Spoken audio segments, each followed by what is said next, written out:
This is the Vision with Execution show. My name's Adam Torkelson. I'm an angel investor, accredited investor, father of two, married for 20 years. I live in Utah. And my guest today is Michelle B. Griffin. She's an award winning author. She's a bestseller on Amazon. And Michelle, this is an awesome opportunity for me. And this is sort of a record setting show for me because you are my first female guest on my show. So I really appreciate you taking the time to be here. Thank you so much for having me. And I'm actually honored to be the first female to really talk about a subject that is near and dear to my heart. So I can't wait to get in and talk about further all the things that you bring to the show, Adam. Awesome.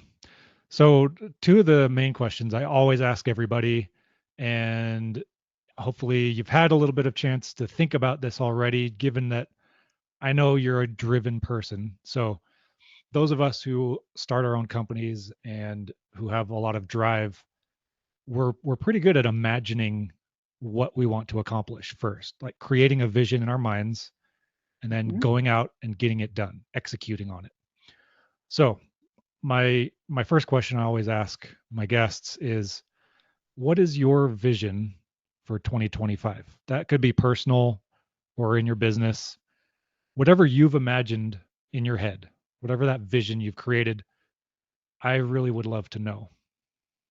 Well, that's a wonderful question. It's so fitting because behind me you'll see the first of the Own Your Lane book series that I recently, launched, published, and I released my four-step personal branding framework to get more people out there in a bigger way, more brilliant people to break free from obscurity and share their brilliance with the world.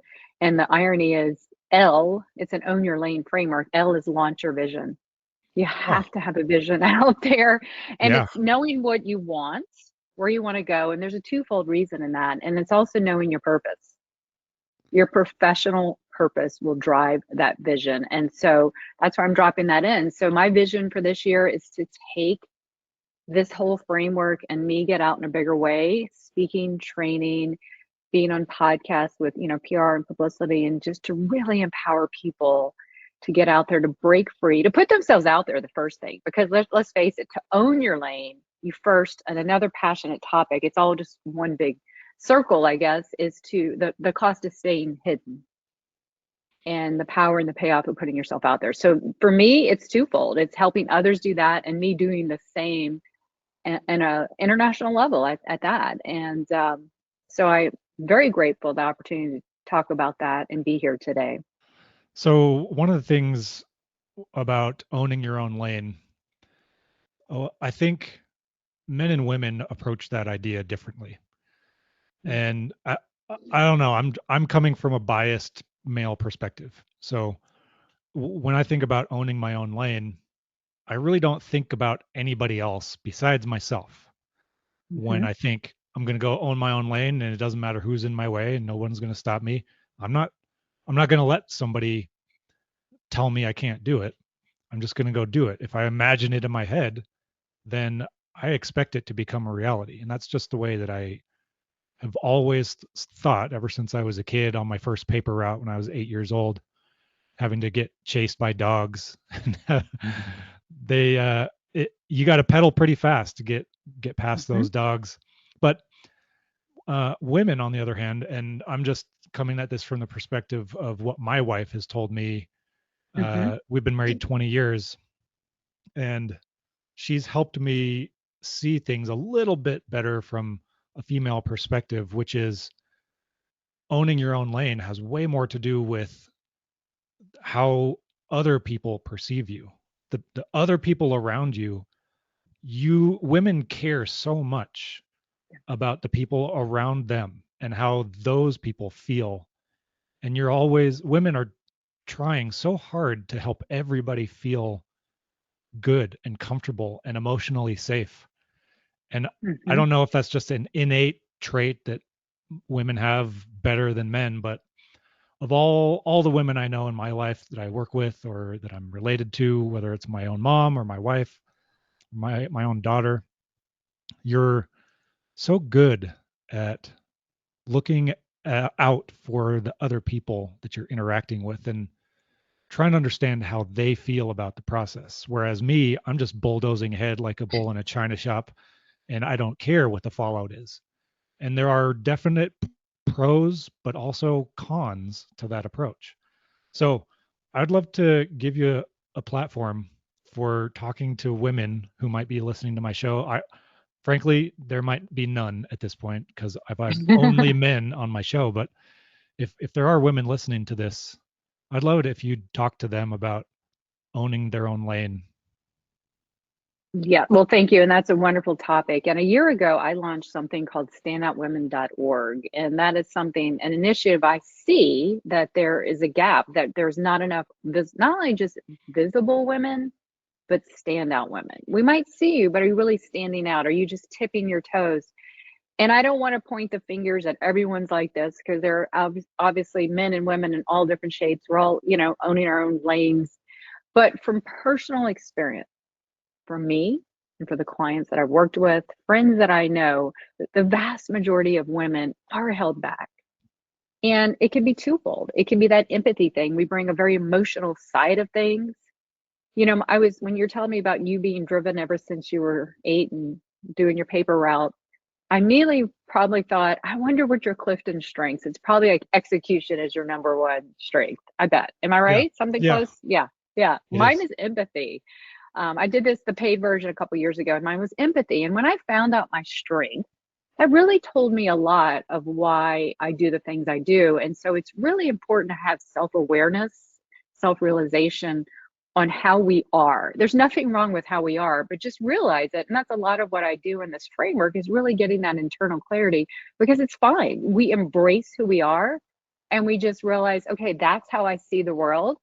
But that doesn't mean that's a good or bad thing. We just, go with it on who we are and, for what we want. And there's not a good or bad thing. But I am here.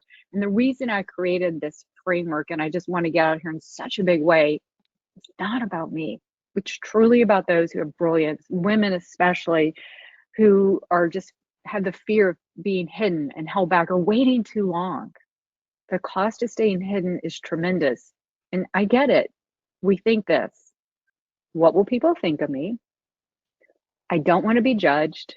What if I say something stupid? It's already been said. Also, I don't want to come across as salesy, narcissistic, or self-promotional. Those are very much the inner things, or we have imposter syndrome. And the good news is that we all have imposter syndrome at some degree. And it's just a way of us, knowing that we need to go bigger. So my thing is that I have, my next book will be The Power and the Payoff of Putting Yourself Out There. I try to empower people to know that it is absolutely your gift that you have, your message, your story, your transformation, that it's not about you. Don't hold on to it. It's a gift that you need to bring to the world. So when you flip the switch and say, look, I got to get out there, but it's not about me. It's because I have something that can help someone. And it's almost like your obligation, and I trust me, I know that your listeners, your viewers here, I can imagine that most are driven by getting, of course we want to make money, have fulfillment, but bringing impact and legacy to the world. And that's another layer of this. So, on a very high philosophical level, those are some of the things that I see. Yes, women, there's a gap. I call it the visibility gap.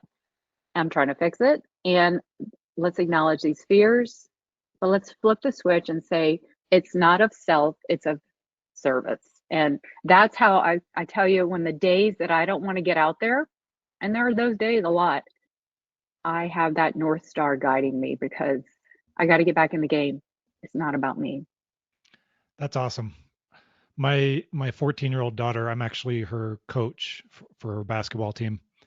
And one of the things in our relationship that I struggle with right now is trying to help her see how good she actually is Yeah. and what her potential is, because she already has a million doubts about everything that she's capable of doing. And it's hard to do as a parent, and Mm-hmm. it's especially hard trying to do that internally as an entrepreneur who has self-doubts. You're right, all of us, we have this internal voice that is telling us we're not good enough. We can't do this. Why would anyone care what we say? These are all thoughts I've personally had, Yeah. and I've been through a lot of therapy to try and rewire my brain to think differently. And my wife's actually a therapist, and Mm, she's processed me a few times. She does something called emotional release therapy, mm, and it's most of her clients are women, mhm, for better or worse, but it's it's something men and women all struggle with, the mhm. negative self-talk. And I love putting a spotlight on that fact. It is a fact of life for Yeah, everybody. absolutely. So that I love that you brought that up. The second question I always love to ask my guests has to do with the first question, which was, what is your vision for 2025? The second question, how are you going to execute that into reality? I love that because execution is your number one strength, and that's so good. And number two on mine is ideation. So when you get an ideator and an executor, that's pure magic, right? So thank you personally for asking me that because ideation is such a gift for me. But let's talk about if you have too many ideas as an entrepreneur, as a person, that does you no good unless you make that happen. Right. So one of the things that I've done is I've simplified everything. I'm someone who gets caught in the weeds over things, I don't even like to use the P word, but that perfectionism can, derail me. I recently was meeting with one of my coaches who's a high performance coach, and we really broke it down that what has been really bogged me down from executing more is the cage of perfectionism, of overthinking and overcomplicating. So I recently have simplified everything, hence the 4-step thing. And what I do, I have outlined that I'm going to do one more book this year and that I am pitching myself to speak and to host workshops. So I have 3 things that I'm doing this year that will get me further because I realize getting in front of other people to share my message, empower people, will be the snowball effect I need to reach more people. I made a vision on my about section on my michellebgriffin.com website. I put a bold vision in 10 years from now, I want to touch 1 million people. Now you're like, 1 million people, but let's break this down. And I've broken it down in my own files, but if through books, podcasts, my 2 podcasts, content on LinkedIn, newsletters, speaking, that's very doable in 10 years. Like that's totally, and I'm talking about someone listening to something you say, a podcast download, that at the bare minimum is so doable. And that's what I want to encourage your listeners, your viewers who have something that needs to get out there. You're right. Have launch that vision, but let's execute it and put the numbers to it. And I'm not a numbers person at all. So that was really hard for me. So I have a twofold thing. I have the numbers thing, and I also have a visual Canva vision board. Now, I'm not a total woo woo person. Like these vision boards, like you see on Instagram, they're total fluff. Nope. I went and did specificity. Specificity sells and clarity compels are like 2 of my favorite sayings. So I went and at the end of last year, I just put all these visuals of what I want to see this year, next year, and the 10 years. And I put the actual pictures of them happening. And so with my numbers, my visuals, and my numbers, I'm working to those goals. And I'm happy to say 1 or 2 has already come true. So I'm really excited about that. So that's me personally. And wouldn't you agree that everyone has different ways they execute and makes it happen? It's not a one size fits all. Well, yeah, and that's why I love asking the question to each person I have on my show, because they all have vastly different visions, number Mm-hmm, one. And number two, how they execute on them. I've never had someone say the same thing twice. mm-hmm. So that's just an inspiration to me, because I tend to pick up 1 or 2 little things from each person I talk to. And I Mm-hmm. really like your saying specificity compels clarity, or impels. Specificity sells and clarity compels because Okay, you have to be awesome. super specific on who you are so the right people connect and what you want and what you're going to go after. Not like, oh, I just want to do better in my business. Well, what is the actual number? It's a mindset shift though, too. It's like you can start telling yourself, we're retraining our brain. This is the number I got to reach. And if you don't have a specific thing, your brain can't latch onto it. And I'm no expert in all this either, but it's just personal observation and, use. And clarity compels. Let's be clear on what we want with ourselves, and then let others know what we want and how we're doing it, right? Otherwise, people can't latch on to our big message and beliefs and platform otherwise, right? Right. And the way that we believe about ourselves, what we believe about ourselves, we invite other people to believe about us as well. Yeah. I very much believe that's true. Whatever happens to us in our lives, we're inviting it in, whether consciously or not. We are inviting our own reality to be what it is we're experiencing. So that Absolutely. has huge implications, negative and positive. No one's going to get excited about our work unless we're excited first. We're not going to get excited about our work until we have absolute clarity and specificity on who we are and what we want and how we're going to get there. That's it. That's why, on a bigger level, that's why I developed my 4-step own your lane to get, it's a personal branding journey roadmap to get you out there in a bigger way with your message. And it's not about fluffy. It's foundational stuff, because you have brilliance. This listener, this viewer, we all have our own journeys, and that's the way out there. So you're absolutely right about that, Adam. So, Michelle, one of the things I always like to add a personal element to each episode that I do. And I don't really have a set formula for how I do that, but I was looking at your website on your homepage. It says, at the heart of your work is your signature own your lane branding roadmap, the framework you've developed to help professionals break free from comparison, articulate their value, and elevate their visibility. And you do that through your platform, your books, and your podcasts. The next section I thought was really interesting. When you're not helping others get visible, you're outdoors in Florida walking to fun 80s tunes. Yes. I put the personal element. Now you can laugh and relate to that maybe too, right? Well, I honestly believe 80s music is some of the best that's ever been created. Yes. Just there's so many unique, wildly different music genres that were breaking out in the 80s.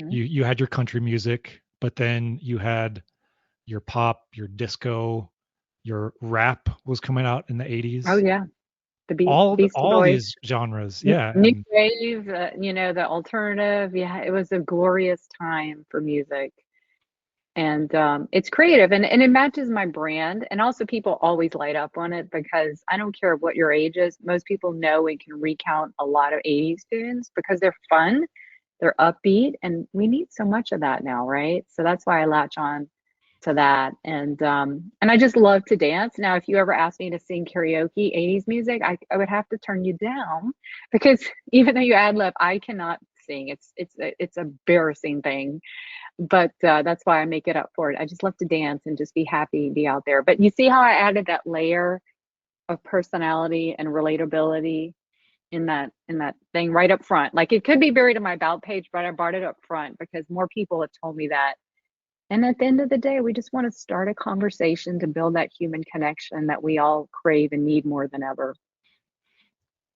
yeah, I agree. I'm so glad that you called that out and brought it up. Humans are wired for connection. It's Yes, literally the way our brains are meant to work. So I'm super glad you had that on there so that it made it even easier for me to connect with you, even though you're really easy to talk to, and you're obviously a really nice person inside and out. So that's always good. thank I you. like surrounding myself with those Yes, kind of people, because the kind of people you surround yourself with, that tends to be what you end up becoming. absolutely. Yeah, absolutely. And that's why I love podcasting. And I know that you're a host. I have 2 shows, and you just meet the most fantastic people that maybe you wouldn't have met otherwise. And you're just, exposed to their personality, their vibe, their points of view. I learn something every time that I host and I'm interviewed. And I believe that is the chains of human connection we need to keep building, especially in the age of AI and automation. I'm not knocking AI. I think it's a wonderful summarizing tool, but I never want us to take away the humanness of who we are, because I mean that's us, right? Why would we change that? I know I'm getting off on a whole different subject, but connection is really one of my huge core values. And it's really what I do. I'm connecting people, I'm helping them communicate and just give them that clarity and confidence. And if we're armed with all those tools, we have all these soft skills or really just needed skills, we're all going to get out there in the way that we're supposed to. And also, can I use the word, we are going to get out there. We're not going to stay hidden and held back. I personally have stayed hidden and held back on numerous occasions. And I think that's one of the saddest things. As they say, the graveyard is one of the richest places in the world, more than Wall Street or Silicon Valley, because that is where people who were hidden and held back and never made that great leap. There's a lot of untapped potential, books that never got read, the change that never happened. I mean, you name it, it actually makes me tear up. And that's a lot of why I do what I do, so that we can get out there in a bigger way and execute, right? Bring you in, execution on those beautiful dreams. Yeah, I don't ever say that I'm any kind of expert on executing things, but that's again, that's why I ask other people the question, because I do always want to be better at executing my own visions into reality. So this is sort of like my way. My show is like my way of learning how to do that better in my life. And the last thing I'd like to touch on really quickly is we've talked about connection and how Mhm. humans are wired for that. I've got a background in addiction recovery, meaning I'm sober almost 9 years now.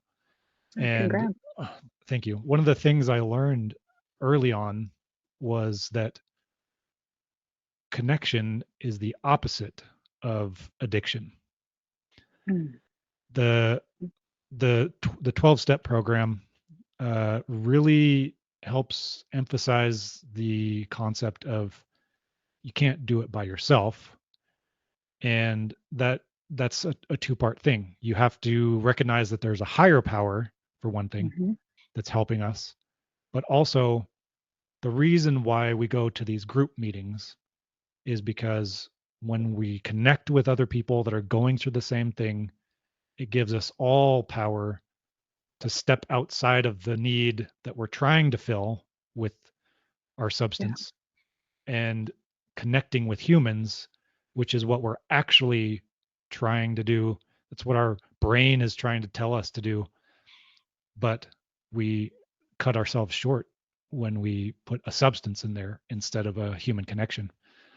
So I always love just calling that out and letting other people know that addictions are real and a lot of people have them, and they are something that can help us become better if we recognize that they're there and get some help, because you can't do it by yourself. absolutely. I never have heard, and I love the way you put it. Addiction is, the connection thing. And we really, the human connection can be a drug. I'm now working 5 years in my business. Right when I started, the pandemic happened. We all had no choice. But about 2 or 3 years into it, I started getting really just low and just, I don't know, just I felt off and I just couldn't place it. What is wrong with me? What is wrong with me? And then it hit me. I can't live behind a screen. I can't live entirely working remotely. I have to get out because I know myself. I know I am an extroverted person. I I'm powered up. I guess my drug of choice is people and connection. It powers me up. And so we have to recognize that too. So the human connection can be we can call it a drug too, a powerful good for, or maybe we should call it a vitamin or something, that we need it and it's a good thing. And without it, we really suffer. It's like our cell phones not having charge. And so I recognize that, just like maybe when you recognize the breaking point of your abuse, substance abuse or addiction, um, human connection can fill the void for that. So not just for those, and I agree 100% the addiction, because I've never been through that, but I can only relate. And I completely congratulate you on 9 years. It's incredible. But just for those, like, say, working remotely, working, by themselves, don't think you can do it alone too. We have to have, even as entrepreneurs, we have to have people. And I even think the balance, at least for me, is to get on Zooms like this and for people all over the world. Like, I know now I can talk to people all over the world, which is super cool. But in my own city of Pensacola, Florida, it lights me up to be out and talking to people there too. So I think the balance, what works for you, and the human connection can help you flourish in ways you never knew. Very much agreed. This is all the time I've got for our show, and I'm sort of the personality where I like to get things done and uh, do them efficiently, but also provide value every time. So this is only the 11th episode, 11th or 12th I've ever recorded so far. And so as I go, I'm probably going to change my format a little bit, I guess. But today's episode has been a record-setting one for me personally, having my first female guest on and everything. And I'm hoping to have lots more awesome women on, powerful, confident women, showing other women what's possible. So thank you so much for your example and for taking the time to be on my show. Uh, this has been the Vision with Execution show. I'm Adam Torkelson. My Thank guest, you. Michelle B. Griffin, has been an awesome guest. And I hope you all have an awesome day. Thank you so much for having me. It's been an honor.